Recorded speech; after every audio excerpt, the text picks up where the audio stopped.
Entonces, vamos a empezar con esa conferencia, la primera conferencia de 5 partes sobre el Sermón del Monte. Pero bueno, antes de llegar a esto, vamos a orar. Yo sé que ustedes ya han orado, pero no he podido participar porque no se escuchó muy bien, así que vamos a orar que el Señor nos ayude en este tiempo. Señor, te damos las gracias por esta tremenda posibilidad de compartir tu palabra, de estar juntos aunque nos separan miles de kilómetros y un océano enorme, pero aún así, Señor, te damos las gracias por la tecnología que hace posible esto, que es un regalo tuyo, por lo cual te estamos muy agradecidos. Entonces, Señor, te pedimos que tú bendigas ese tiempo y que también en cuanto a la técnica, que todo funcione de la mejor manera. Te lo pedimos, Señor, en tu nombre. Amén. Bien, entonces vamos a empezar. Bueno, antes que nada, le voy a enseñar o le voy a decir lo que más o menos tenemos previsto. Entonces hoy vamos a tener 3 sesiones, como ustedes ya saben, que va a cubrir todo el Sermón del Monte, capítulo 7, capítulo 5, capítulo 6 y también el capítulo 7. Y luego habrá una segunda parte el martes que viene, donde particularmente nos vamos a enfocar en el tema de la ley y el Sermón del Monte y el tema del Padre Nuestro, que también forma parte del Sermón del Monte. De ambas cosas también vamos a hablar hoy, pero luego el martes vamos a entrar en más detalles. Ahora, em, el Sermón del Monte, y esto se lo puedo asegurar, cuando terminemos con este estudio, no les va a dejar igual. Y no es por las cosas que yo diga o deja de decir, sino es por el mismo sermón que es de parte de nuestro Señor. Lo puedo decir como testimonio y posiblemente me voy a referir a esto un par de veces. El Sermón del Monte ha sido fundamental para que el Señor me haya llevado a sus pies. Esto ya hace muchos años, allá en el año 74. Particularmente fue el capítulo 6, pero bueno, de esto ya hablaremos todo en su momento. Ahora, yo lo que quiero hacer es facilitarles, porque infelizmente no le puedo hablar de una forma inmediata, sino a través de una pantalla.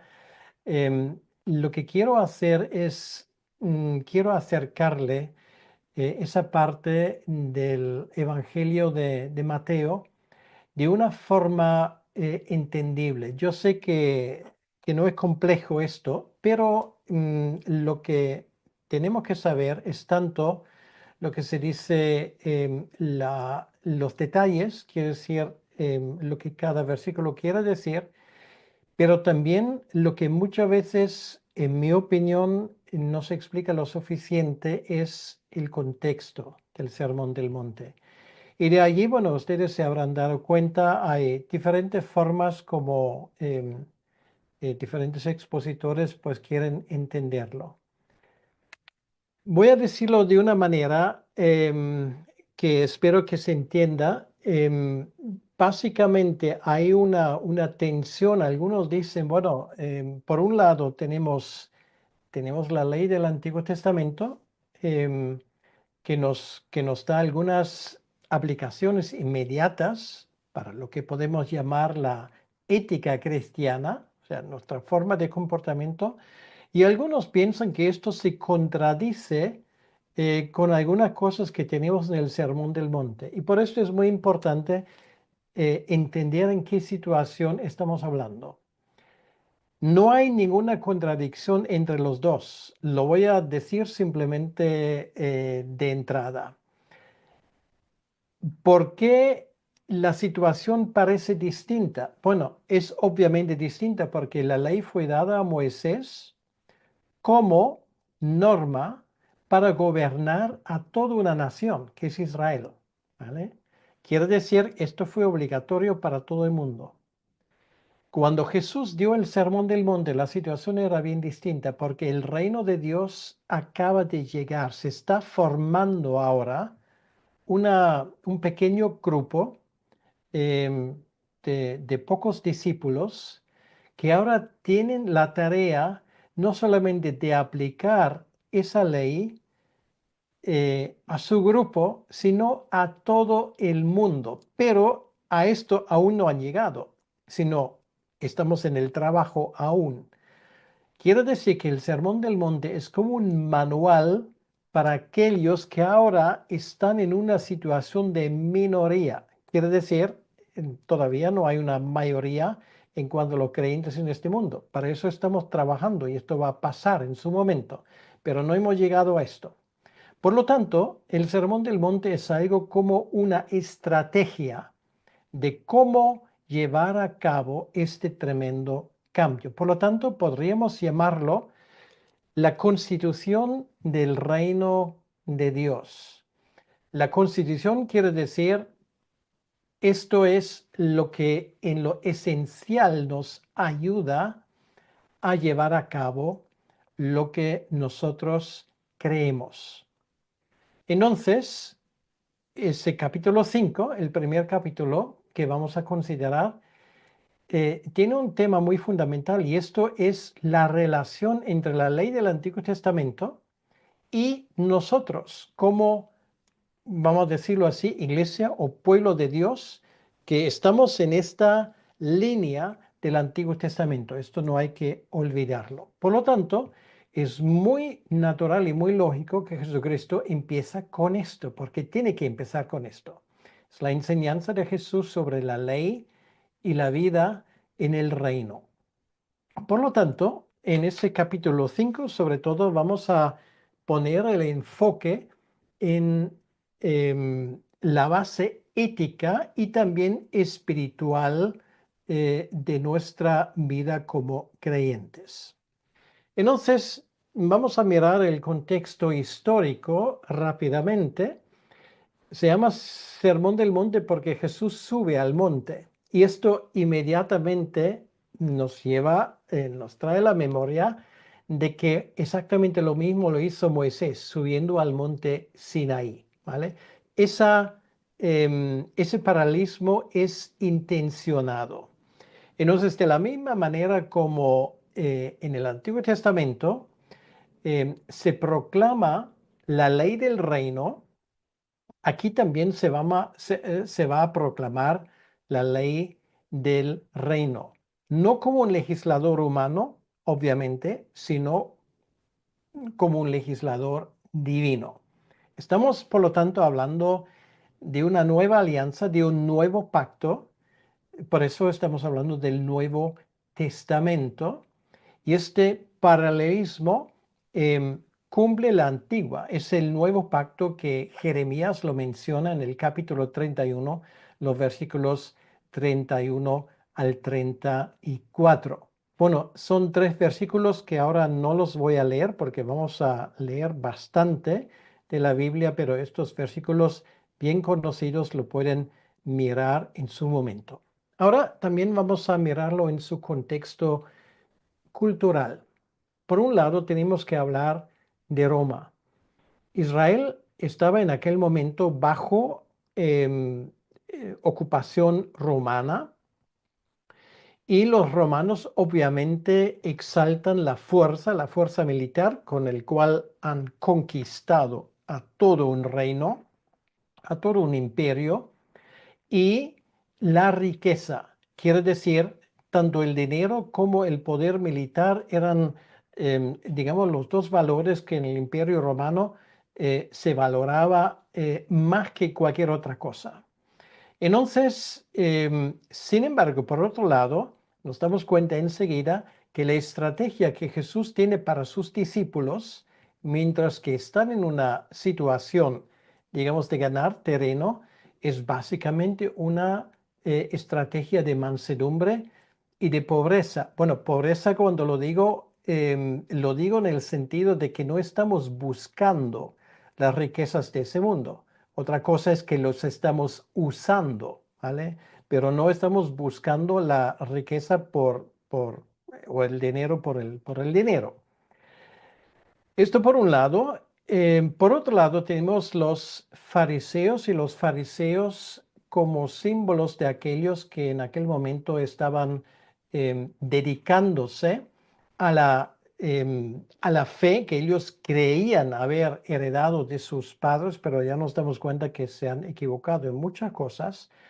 Es una justicia externa. Quiere decir, estamos hablando de ritos, estamos hablando de fórmulas externas, incluso de oraciones que se expresan en ese sentido en un formalismo tremendo, pero lo que Jesús busca es el corazón. Quiere decir, antes de que podamos cambiar el mundo, pues tenemos que cambiar nosotros.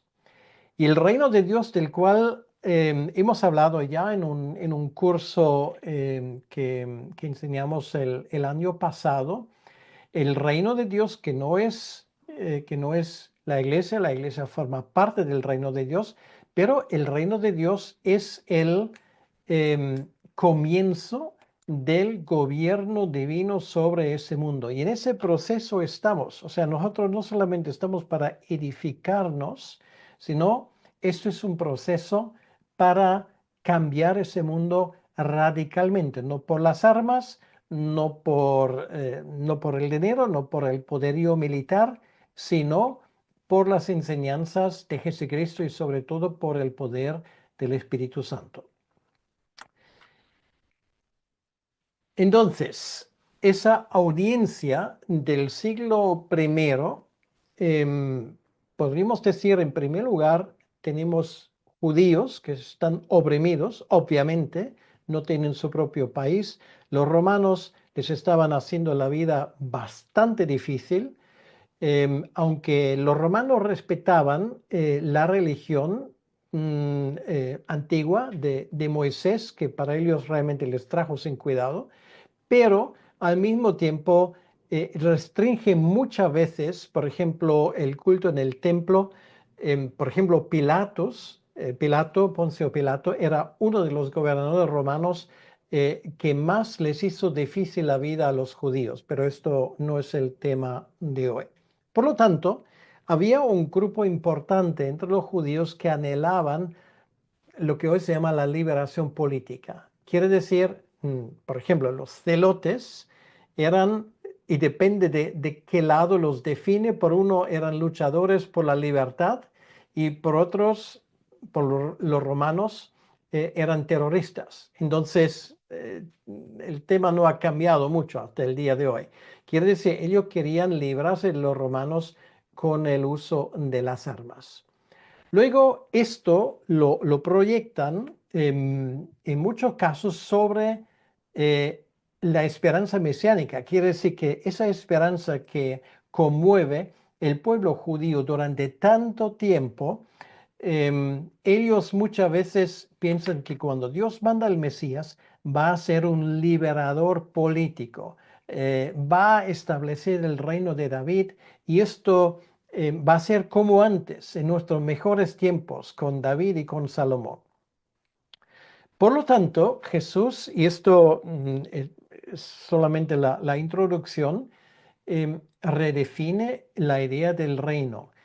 No es un reino político, ¿vale? Jesús no había venido para darles una patada a los romanos o para hacer que el pueblo se levante en armas, sino este reino es un reino espiritual, quiere decir que es un reino interior, no exterior. Pero, y eso sí que es lo importante, una vez que lo interior cambie, también se va a cambiar lo exterior, ¿vale? Pero por esa secuencia. Bien, entonces, en cuanto al enfoque teológico, em, ya podemos resaltar un versículo cuando Jesús dice, no he venido a abrogar la ley, sino a cumplirla. Es el versículo de Mateo 5:17, que va a ser el versículo central en esta primera conferencia. Por lo tanto, eso define una buena parte de lo que vamos a hablar, lo cual quiere decir dos cosas.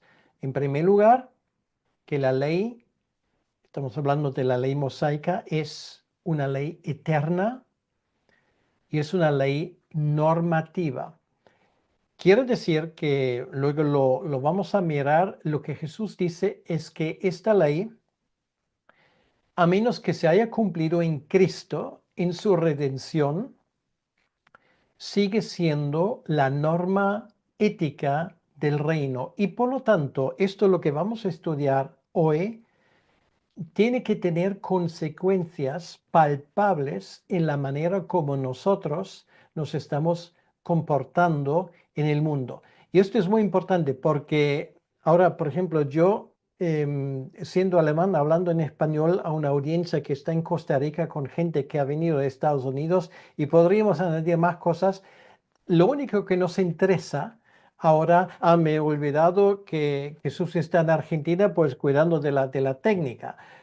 Pero a lo que voy es lo siguiente, nosotros no nos interesamos por las peculiaridades locales, que ahí cada país y cada cultura tiene sus normas, sus costumbres, sino lo que estamos fomentando es lo que se ha llamado la ética del reino. Quiere decir que es algo irrespectivamente de nuestros trasfondos que todos tenemos en común.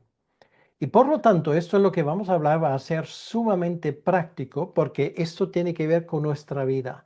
Y por lo tanto, dije al inicio que esto, em, eso te lo prometo, no te va a dejar igual. Y una vez más lo repito, no por lo que yo voy a decir, sino por lo que Cristo te va a decir a ti a través de su palabra. Y por lo tanto, lo que vamos a hacer es, vamos a leer cada uno de esos versículos, ¿vale?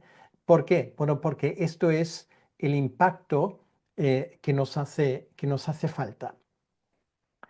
Bien, con todo esto, vamos a hablar del inicio y vamos a leer las bienaventuranzas. Entonces, voy a leer según la traducción que suelo usar, que es la de la de Reina Valera 1960, donde dice lo siguiente: viendo la multitud, subió al monte y sentándose vinieron a él sus discípulos. Y abriendo su boca les enseñaba diciendo: bienaventurados los pobres en espíritu, porque de ellos es el reino de los cielos. Bienaventurados los que lloran, porque ellos recibirán consolación. Bienaventurados los mansos, porque ellos recibirán la tierra por heredad. Bienaventurados los que tienen hambre y sed de justicia, porque ellos serán saciados. Bienaventurados los misericordiosos, porque ellos alcanzarán misericordia. Bienaventurados los de limpio corazón, porque ellos verán a Dios.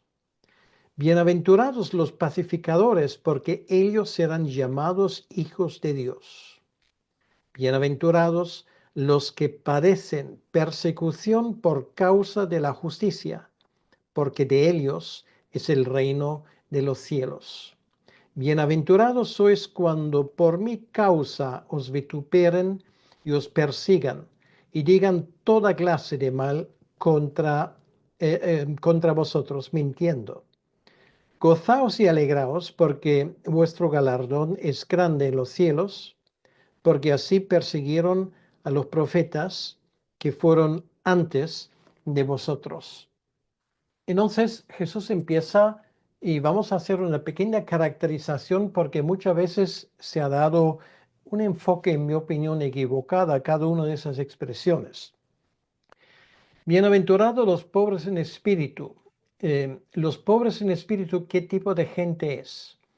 En el contexto nos damos cuenta que esto tiene que ver con nuestro estado delante de Dios. Alguien que es pobre en espíritu es una persona que se da cuenta realmente de que delante de Dios aparece con las manos vacías. Y eso es el primer paso realmente para orientarse en el reino de Dios. El darse cuenta de que esto no va a funcionar porque soy tan guapo, inteligente, porque me entrego tanto, sino delante de Dios de entrada yo no puedo ofrecer nada. Absolutamente estoy como un mendigo, como un pedigüeño delante de Dios que no tiene absolutamente nada. Esto es ser pobre en espíritu. Bienaventurados los que lloran. Esto es el consuelo divino para los afligidos al darse cuenta ellos quiénes son delante de Dios. ¿Vale? No es una promesa en términos generales para todo el mundo que está llorando, porque hay mucha gente que llora porque se han metido en un callejón sin salida. Hay mucha gente que está llorando por las razones más distintas. Aquí en el contexto estamos hablando de personas que están llorando de su propia situación delante de Dios. Y te voy a decir una cosa, si nunca has derramado una lágrima por tu estado espiritual delante de Dios, posiblemente no sabe lo que esto significa. Cuando nos damos cuenta a veces de nuestro estado delante de Dios como pobres en espíritu y nos damos cuenta que en tantas ocasiones estamos ofendiendo a Dios, pues entonces a veces las lágrimas no salen. Y Jesús dice, si tú llegas a ese punto, es un buen comienzo. Y esto nos lleva al siguiente. Bienaventurados los mansos, porque heredarán la tierra, que por cierto es una palabra que Jesucristo cita del Salmo 37, versículo 11. Esa mansedumbre también hay que definirla bien, porque nosotros muchas veces tenemos nuestra idea de lo que es manso. Mansedumbre quiere decir estar dependiente completamente de Dios. De Moisés se dijo que era la persona más mansa sobre la faz de la tierra. ¿Qué quiere decir? ¿Que Moisés nunca levantó la voz? Quiere decir que Moisés nunca hizo algo que, digamos, era desagradable para la gente. Como líder del pueblo tenía que hacerlo.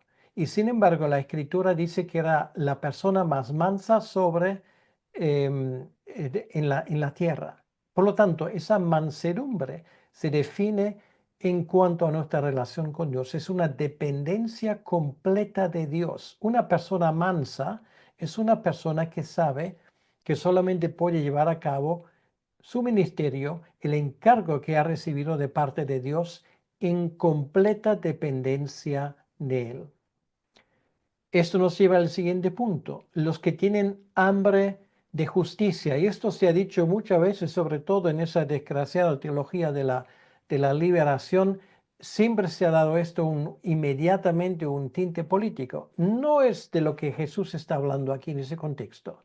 Los que tienen hambre de justicia eh, son aquellos que tienen hambre por la ley de Dios, a través de la cual se va a hacer justicia en este mundo. Es que no hay una justicia aparte de la voluntad de Dios.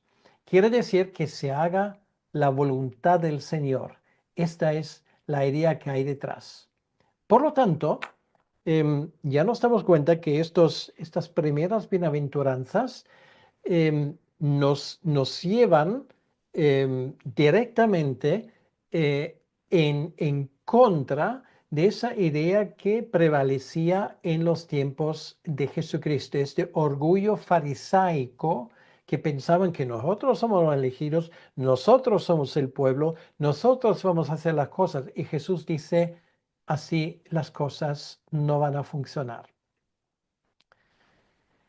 Em, Luego seguimos en el versículo 7, y aquí hay, bueno, en total son 9 bienaventuranzas, aquí viene la segunda parte. Aquí estamos hablando de los misericordiosos, versículo 7. Ser misericordioso es un reflejo de la gracia divina que has recibido.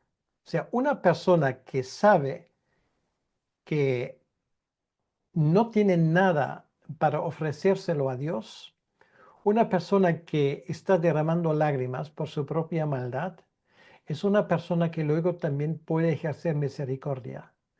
De eso también vamos a hablar con más profundidad. Tú no puedes predicar el Evangelio a gente que se van rumbo a la perdición si tú no has entendido lo que es ser perdonado completamente. Misericordia es tener compasión con la gente, no porque se lo merecen, sino simplemente porque Dios es misericordioso.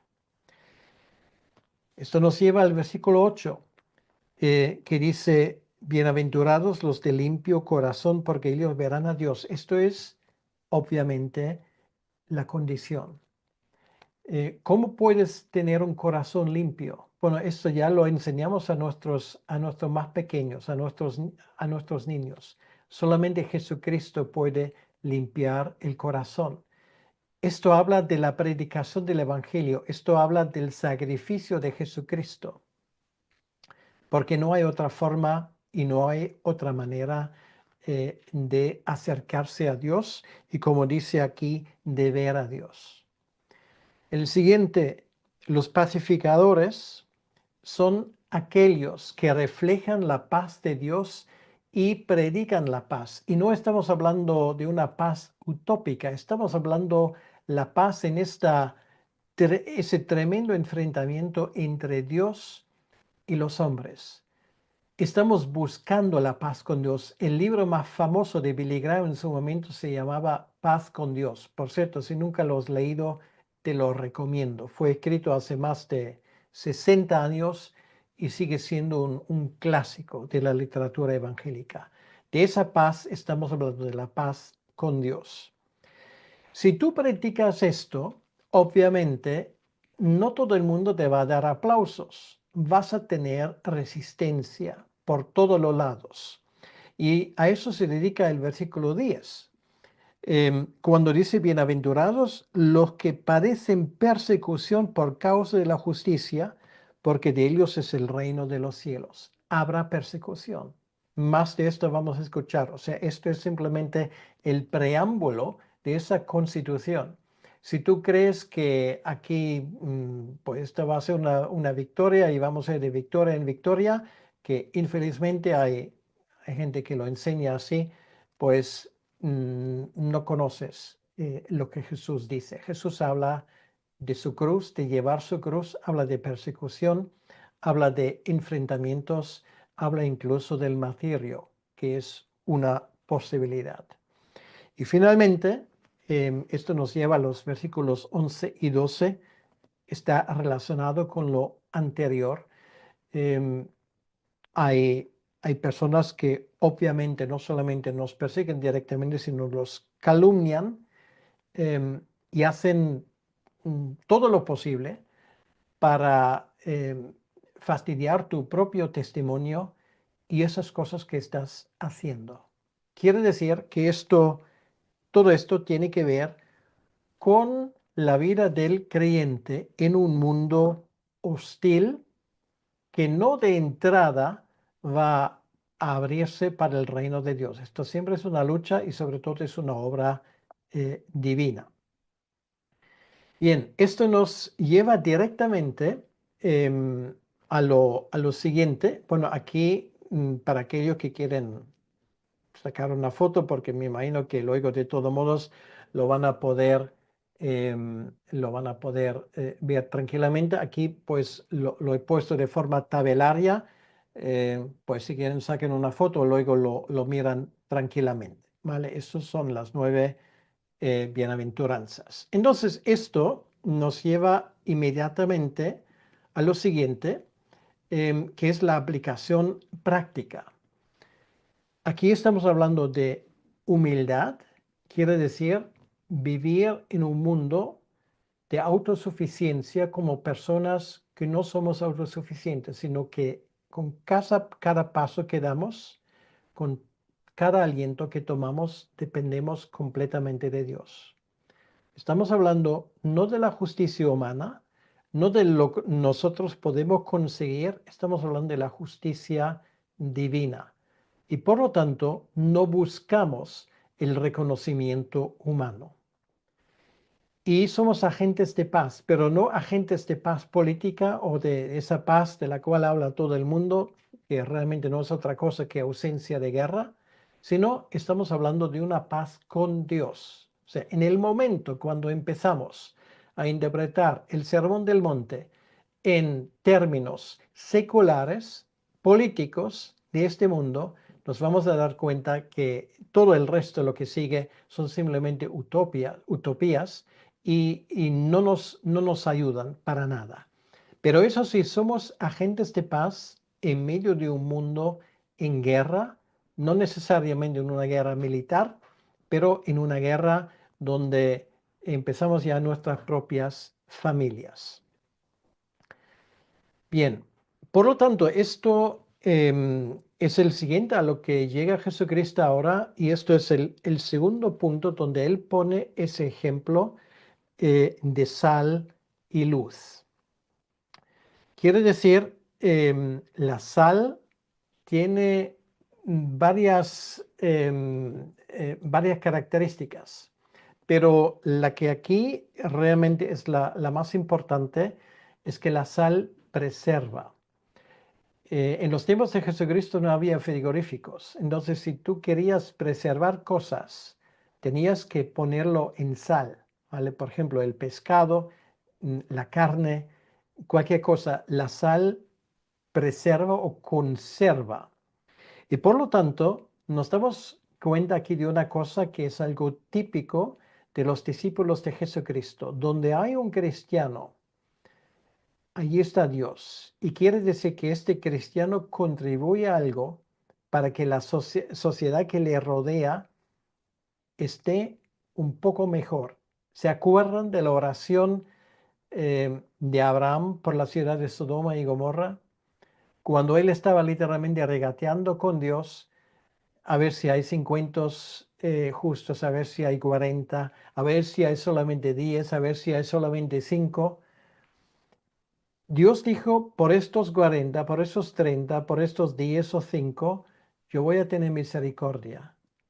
No sé si te has dado cuenta alguna vez que Dios tiene misericordia, esto entra en su gracia general, con tu ciudad, con tu vecindario, incluso con tu familia, solamente porque estás tú, ¿vale? O sea, no lo menosprecies. La presencia de un cristiano en una sociedad podrida es una presencia elemental. En tu barriada, en la zona donde tú vives, no hay nadie más importante que la iglesia que se reúne allí. Em- Empieza a darte cuenta de lo que esto significa. Voy a leer esto. 13. Vosotros sois la sal de la tierra, pero si la sal se desvaneciere, ¿con qué será salada? No sirve más para nada, sino para ser echada fuera y hollada por los hombres. Quiere decir, si el creyente no desempeña su función de preservar, de vivir la presencia divina, obviamente no solamente será en detrimento suyo, sino en detrimento de toda la sociedad que le rodea. Por eso, un cristianismo adaptado a las modas del momento es un cristianismo inútil, eh, y Jesús dice aquí, finalmente será echado fuera. Esto habla de juicio. Otra metáfora para llevar a cabo esta vida es el tema de la luz. Quiere decir, debemos de reflejar a Dios en nuestra vida como Israel debía hacerlo también en su momento. Allí tenemos el famoso versículo de Isaías 42:6, porque la luz simboliza la verdad. Dice el versículo 14, vosotros sois la luz del mundo. Una ciudad asentada sobre un monte no se puede esconder. Ni se enciende una luz y se pone debajo de un almud, sino sobre el candelero y alumbra a todos los que están en casa. Bueno, Pueden hacer un experimento esta misma noche, no sé si Oscar está de acuerdo o no, pero en esas salas donde ahora se reúnen, cuando cae la noche, pueden hacer el experimento de solamente encender una cerilla, una pequeña candela, y se van a dar cuenta de que tienes luz suficiente para alumbrar a toda la sala. Tú puedes alumbrar una catedral a oscuras completamente, simplemente con un mechero, con una cerilla, con una pequeña candela. Esto es lo que hace la luz. Imagínate cuando hay varias luces juntos. Eso es el efecto de la luz. Y una vez más, em, la iglesia es llamado columna y baluarte de la verdad, porque la verdad es la luz. Por lo tanto, nosotros como creyentes y también en comunidad, nuestra iglesia tiene la sagrada tarea de decir la verdad, y eso da igual si a la gente le gusta la luz o no. Pero lo que sí hace la luz es que orienta, obviamente. En ese sentido, somos llamados a influenciar nuestra cultura con nuestras buenas obras. Y yo sé que esto suena muy católico romano, pero no hay que entenderlo mal. No estamos hablando aquí de buenas obras para salvación. Estamos hablando de buenas obras para que la gente vean quién es Dios. Porque imagínate, la gente en tu entorno igual no lee la Biblia, pero esa gente lee tu vida, ¿vale? Si tú conoces a Dios, a través de ti conocerán a Dios. Dice versículo 16, así alumbre vuestra luz delante de los hombres para que vean vuestras buenas obras. O sea, deben de verlo, deben de notarlo y glorifiquen no a vosotros, no a ti ni a mí, sino glorifiquen a vuestro Padre que está en los cielos. Bien, con esto Jesucristo pasa al siguiente tema y ahora pues llegamos al tema fundamental. Em, a ver, esto podemos ir allí. Pues eso tiene que ver con la ley, ¿vale? Porque obviamente ahora nos preguntamos, bueno, entonces, ¿cómo debemos de vivir? Es el título de un libro muy famoso de Francis Schaeffer. Es el segundo libro que voy a recomendar si no lo has leído. De hecho, es una serie de videos que yo sepa se puede conseguir por internet de forma gratuita. Pero esa pregunta, entonces, ¿cómo debemos de vivir? Francis Schaeffer lo examina y tiene que ver con lo que vamos a ver ahora, y esto es la ley. ¿Por qué? Porque tenemos que entender qué es la ley. A Jesús se le preguntó en una ocasión en Marcos capítulo 11 al final, ¿cuál es el mayor, perdón, 12, cuál es el mayor mandamiento? Y Jesús responde con ese famoso versículo de Deuteronomio 6:4. Shema Yisrael, Yahvé Eloheinu, Yahvé Echad. El Señor tu Dios uno es. Entonces, eso empieza con la palabra escucha Israel. Quiere decir, esto es lo primero que Jesús dice. De Dios, del carácter de Dios, se derivan las dos tablas de la ley. Mi obligación en cuanto a Dios y mi obligación en cuanto al prójimo. Mandamiento 1 al 5 y mandamiento 6 al 10. De esto, de esos 10 mandamientos se derivan los 613 mandamientos de la Torá. Quiere decir, la ley no es otra cosa que un reflejo de qué? Del carácter de Dios. En castellano se dice de tal palo, tal astilla. Como tu padre, así será su hijo. Si Dios es tu padre, eso se debe de notar en la forma como tú te comportas. ¿Cómo vas a saber cómo debes de comportarlo? Ahí está la ley. Y Jesús aquí nos dice algunas cosas muy importantes. La ley no es camino de encontrar la salvación, Si tú buscas la salvación, te vas a dar cuenta, si tú intentas cumplir la ley, te vas a dar con las narices en una puerta de hormigón, porque no vas a poder. Y esto es una buena lección. Por lo tanto, la pregunta que Pablo responde en Romanos, ¿para qué sirve la ley? La ley nos sirve para que nosotros sepamos cómo vivir.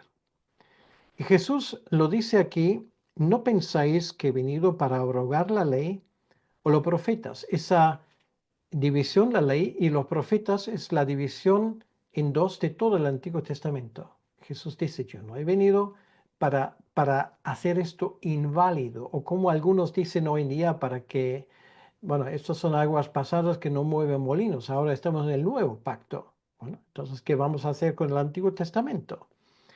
No penséis que he venido para abrogar la ley o los profetas, no he venido para abrogar, sino para cumplir, lo cual quiere decir que la ley no es abolida, sino elevada en el reino. Todo lo que no se cumple en Cristo sigue vinculante, porque de cierto os digo que hasta que pasen el cielo y la tierra, ni una jota ni una tilde pasará de la ley hasta que todo se haya cumplido. Bien, espero que esto se vea bien. Esto es una J, ¿vale? Que corresponde a nuestra Y o Y latina en hebreo. Es la letra más pequeña de los 22 que tiene el alefbet hebreo.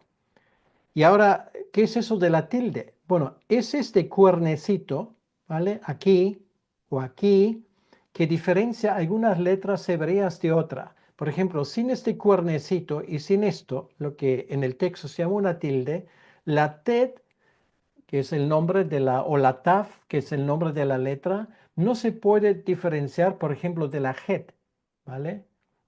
Parece la misma letra, por eso estos tildes, estos cuernecitos son cruciales. Y lo que Jesús dice aquí, aquí no se cambia absolutamente nada. De manera que cualquiera que quebrante uno de esos mandamientos muy pequeños y así enseña a los hombres, muy pequeño será llamado en el reino de los cielos. Mas cualquiera que los haga y los enseñe, este será llamado grande en el reino de los cielos. Por lo tanto, ¿quieres ser llamado grande en el reino de los cielos? Pues tienes que enseñar todo lo que está escrito, sin excepción. Y si esto fue cumplido en Cristo, pues tienes que hablar de Cristo. Por ejemplo, nosotros hoy no tenemos templo, ¿vale? Esto fue cumplido en Cristo. Ahora, ¿qué es el templo ahora? ¿Es la iglesia en su conjunto o es el creyente individual? No tenemos sacerdotes. ¿Quién es el sacerdote? El sumo sacerdote es nuestro Señor Jesucristo y sacerdotes somos todos nosotros, según Primero de Pedro. Quiere decir, eso se cumplió en Cristo. Y así hay muchas cosas que se han cumplido en Cristo y que indican hacia Cristo. Bueno, los que me conocen ya saben lo que va a venir. Por esto me encanta enseñar sobre el libro de Levítico, que yo lo llamo el libro más evangelístico de la Biblia. ¿Por qué? Porque habla de Cristo del primer hasta el último capítulo. ¿Vale? ¿Por qué? Porque Levítico se cumplió en Cristo. Pero, por ejemplo, los 10 mandamientos no se cumplieron en Cristo. ¿Vale? Por esto se les repite en el Nuevo Testamento. Versículo 20, porque os digo que si vuestra justicia no fuera mayor que la de los escribas y fariseos, no entraréis en el reino de los cielos.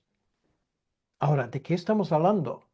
De justicia en el contexto de la ley, pero los fariseos hicieron todo lo posible para cumplir hasta con el mandamiento más pequeño. Y no les sirvió, ¿por qué no? Porque no entendieron. Porque esto no es el camino de salvación. De eso estamos hablando. Estamos hablando de la justicia auténtica, y la justicia auténtica viene de Cristo, porque Él cumplió en la cruz del Calvario, vertiendo su sangre, nuestra justicia. Y ahora, a partir de ese momento, yo vivo para la gloria de Dios, y lo que me orienta es su palabra, lo que Jesús aquí llama la ley. Entonces, Jesucristo ahora profundiza ese mandamiento y él empieza con el que más conocido era, es el primer ejemplo, no matarás, ¿vale? Todo el mundo conoce esta ley y Jesús dice, em, porque hay mucha gente que dice, bueno, pero yo no he matado a nadie, por lo tanto, si todo el mundo fuera como yo, pues mira, este mundo bastante mejor sería.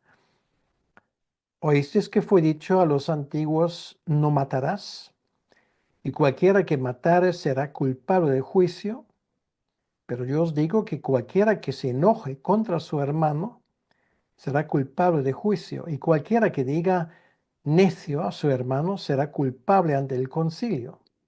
Y cualquiera que diga fatuo, bueno, fatuo literalmente significa cabeza hueca, no muy amable, pero esto hay gente que dice, esto quedará expuesto al infierno de fuego.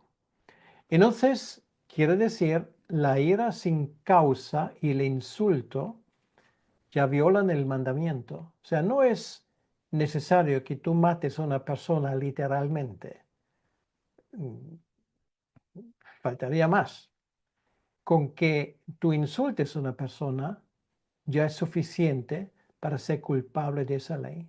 Lo cual quiere decir, una persona buscando la justicia que piensa que ha cumplido con esto, se ve acusado y se ve como alguien que ha incumplido la ley más fundamental y más sencillo para cumplir, y esto es respetar la vida de los demás. Y por otro lado, esto nos enseña, ahora siendo creyentes, que el insulto no es una manera y no es una forma para comportarse en el reino del Señor. El mundo puede hacerlo, nosotros no vamos a ir por el mundo insultando a las personas. La justicia del reino va más allá del acto externo y escudriña las intenciones del corazón. Por lo tanto, si esto es así, esto nos hace aparecer otra cosa importante, es el tema de la reconciliación. Entonces, ¿qué pasa si ha pasado algo? ¿Qué pasa si he insultado a alguien? ¿Me he comportado de forma indebida frente a otra persona? Aquí dice, por tanto, si traes tu ofrenda al altar, todavía está el templo, obviamente esto es lo que todos los judíos sabían de su propia experiencia, y allí te acuerdas que tu hermano tiene algo contra ti. Ojo, no tú contra el hermano. O sea, tú te das cuenta que alguien se ha sentido ofendido por tu forma de comportarte. ¿Qué dice Jesús? Deja allí tu ofrenda delante del altar y anda y reconcíliate primero con tu hermano y entonces ven y presenta tu ofrenda. Lo cual quiere decir, antes de adorar a Dios, debemos estar bien con nuestros hermanos. Allí está el tema de la Santa Cena, ¿vale? Pablo insiste que cada uno se compruebe a sí mismo. No solemos traer ofrendas, pero es un acto, obviamente, donde conmemoramos de forma especial lo que Jesucristo hizo por nosotros. Y por lo tanto, esa adoración verdadera requiere relaciones restauradas. Por lo tanto, lo que Jesús dice es que hay que ponerse de acuerdo, arreglar estos asuntos rápidamente, incluso si hace falta, deja todo y busca la reconciliación con tu hermano. Esa perspectiva profundamente reformada enfatiza nuestra responsabilidad ante la justicia divina y humana. Por lo tanto, dice aquí, versículo 25, ponte de acuerdo con tu adversario pronto. O sea, no dejes que tiempo pase. Entre tanto que estás con él en el camino, no sea que el adversario te entregue al juez y el juez al alguacil, seas echado en la cárcel. De cierto te digo que no saldrás de allí hasta que pagues el último cuadrante. Bueno, esto se refiere en primer lugar a la justicia humana, pero obviamente lo que Jesús tiene en mente es algo mucho peor, es la justicia divina. Por lo tanto, no vamos a dejar que estas adversidades, ese odio, esas relaciones con las demás caracterizadas por los insultos, sean algo que invalide nuestro testimonio cristiano. Otro ejemplo que él pone, Jesucristo ahora, es algo que también cualquier persona de los que le escuchan y también de los que le escuchamos hoy puede haber entendido perfectamente. Y esto tiene que ver con el tema de no adulteras. Bien, en un principio todo el mundo sabemos lo que eso significa. Sin embargo, Jesús le da, digamos, un abretón de tuerca más radical aún. Cuando dice, oíste que fue dicho, no cometerás adulterio. Es el séptimo mandamiento. Pero yo os digo que cualquiera que mira a una mujer para codiciarla ya adulteró con ella en su corazón. Esto quiere decir que la lujuria equivale al adulterio delante de Dios. O sea, no solamente es lo que literalmente una persona hace, sino de nuevo nos damos cuenta que esto empieza, en este caso, en el corazón y tiene que ver con los ojos. Y el remedio de Jesucristo es bastante radical. Dice, por tanto, si tu ojo derecho tienes ocasión de caer, sácalo y échalo de ti, pues mejor te es que se pierda uno de tus miembros y no que todo tu cuerpo sea echado al infierno. Y si tu mano derecha tienes ocasión de caer, córtala y échala de ti, pues mejor te es que se pierda uno de sus miembros y no que todo tu cuerpo sea echado al infierno. Quiere decir que la santidad a veces requiere acciones radicales contra el pecado. Quiere decir, si tú sabes que en tu vida hay algo que te es una tentación y sabes que si sigues a esto, si ves esto, si tú tienes esto cerca, pues entonces quítalo.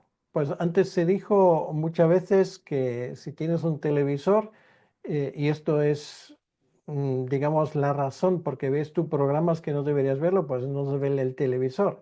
Ahora estamos con internet. Allí nadie te ve, salvo Dios, y parece que esto incluso para muchos cristianos no les importa. Pues entonces, a veces hay que decir, pues entonces si esto es un problema y no sabes dominarlo, entonces pues quítate de medio internet, ¿vale? No vayas a ciertos sitios donde sabes de antemano que no deberías ir. O sea, esto es algo muy serio porque no es solamente lo literal, es también lo que hay en tu corazón. El siguiente versículo 30 es una metáfora, obviamente, de eliminar completamente las tentaciones, lo que está en tu poder. Entonces, en el siguiente, que tiene que ver con el tema del divorcio, que otra vez es algo que para muchos judíos era bien conocido. Em, También fue dicho, cualquiera que repudie a su mujer, dele carta de divorcio. Pero yo os digo que el que repudia a su mujer, a no ser por causa de fornicación, hace que ella adultere. Y el que se casa con la repudiada, comete adulterio. Em, es una ley que fue concedido en el libro de Deuteronomio a los judíos. Y Jesús aquí cita una práctica muy común em, que facilitaba a los judíos de divorciarse de una mujer. Muy importante, aquí se menciona que obviamente esto por regla general sale de los hombres. Ahora, yo no, en este contexto no voy a tener tiempo para entrar a más detalles porque no puedo por falta de tiempo, pero obviamente esto en nuestra sociedad se aplica a ambas partes. Eso es evidente, porque una mujer, eh, por esa razón, en el contexto del Antiguo Testamento no podía repudiar a un hombre. Esto hoy se puede y por lo tanto esa aplicación es importante. Entonces, Em, la nueva ética del matrimonio es que Jesús eleva el estándar de la fidelidad matrimonial. Es un voto sagrado que se ha hecho delante del Señor y hay que hacer todo lo posible para respetar esto. O sea, el divorciarse por razones, y aquí lo dice claramente, que no son válidas, pues es un pecado delante del Señor. Esto nos lleva al siguiente tema, y es el tema de los votos. Mm, También un tema muy importante entre los judíos. ¿Oíste que fue dicho? No perjurarás, sino cumplirás el Señor tus juramentos. Esto es una tradición de esos juramentos que están basados en Levítico 19 y Números 30.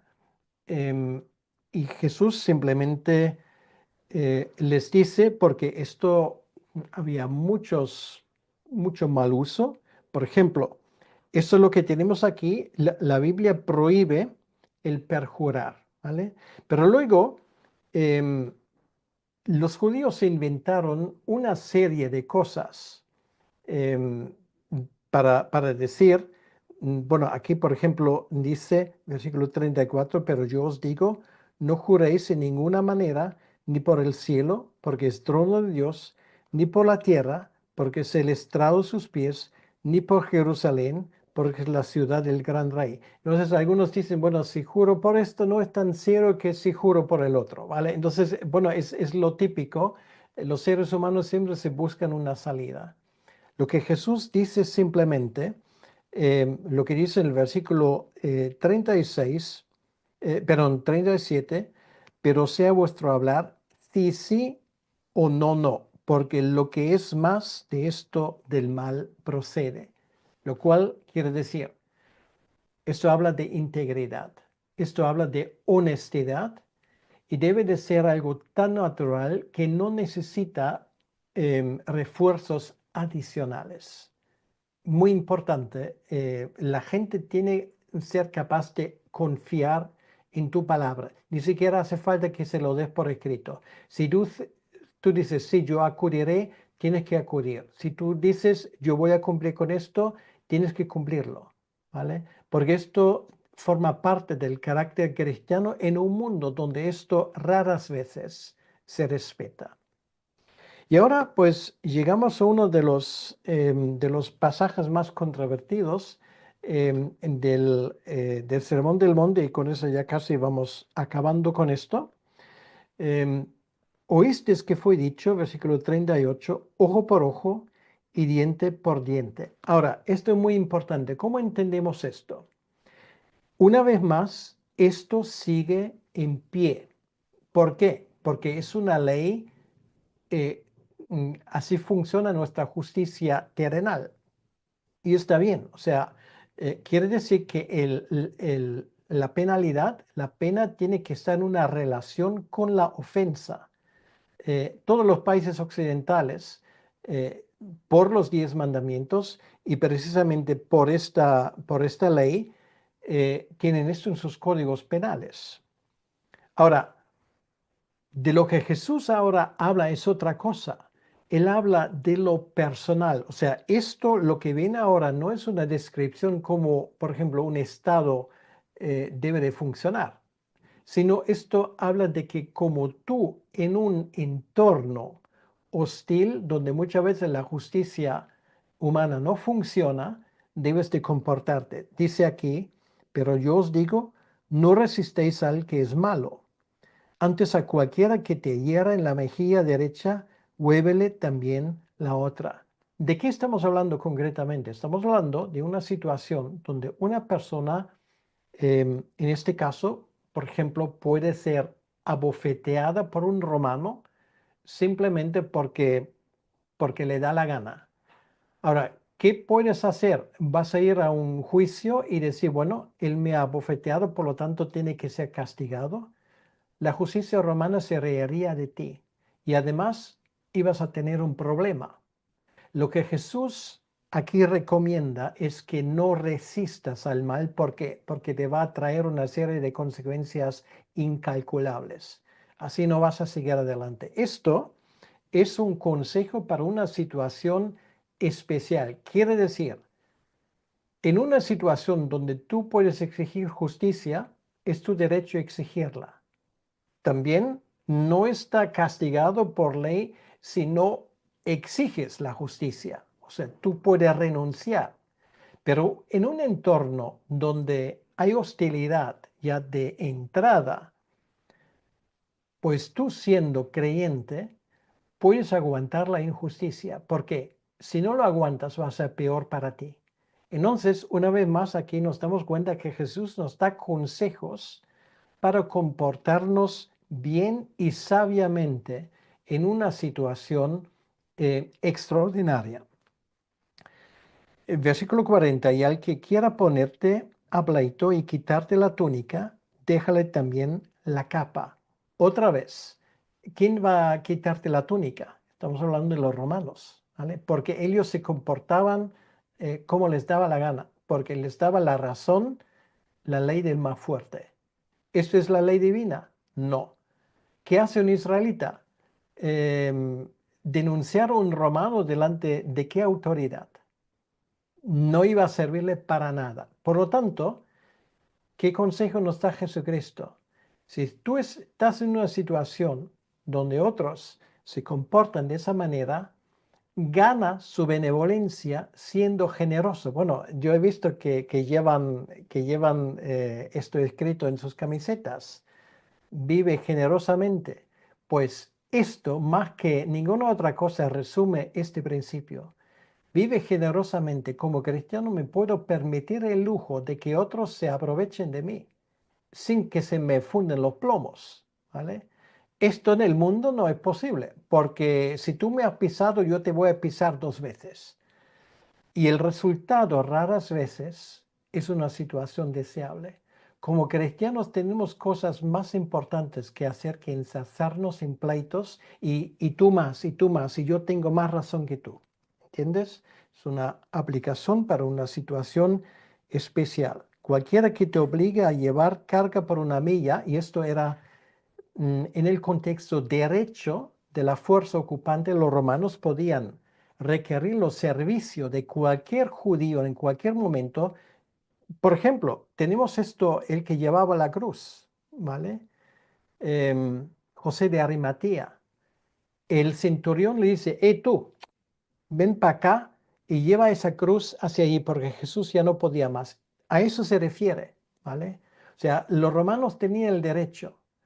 ¿Y qué dice Jesús? Bueno, si te obligan una milla, dales un extra, ¿vale?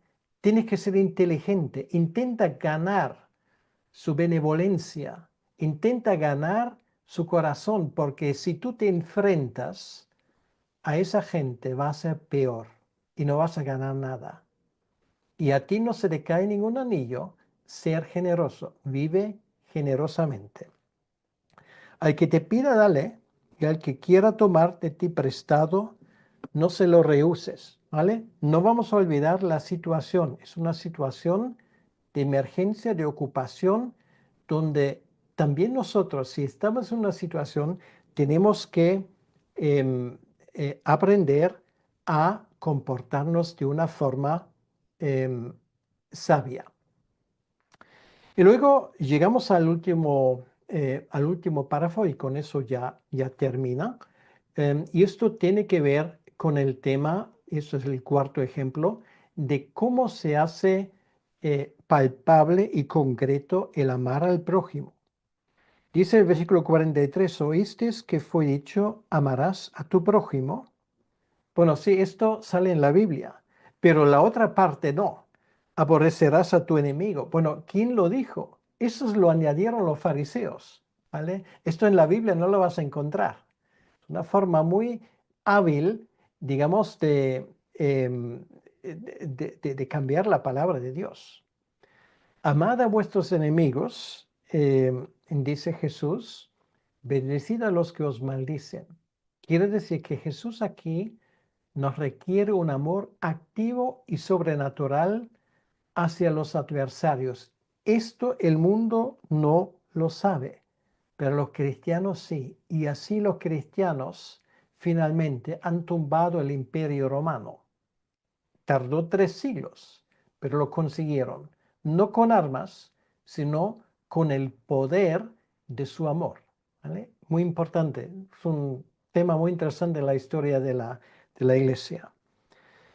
¿Por qué? Bueno, de tal palo tal astilla, para que seáis hijos de vuestro Padre, que está en los cielos, que hace salir su sol sobre malos y buenos, que hace llover sobre justos e injustos.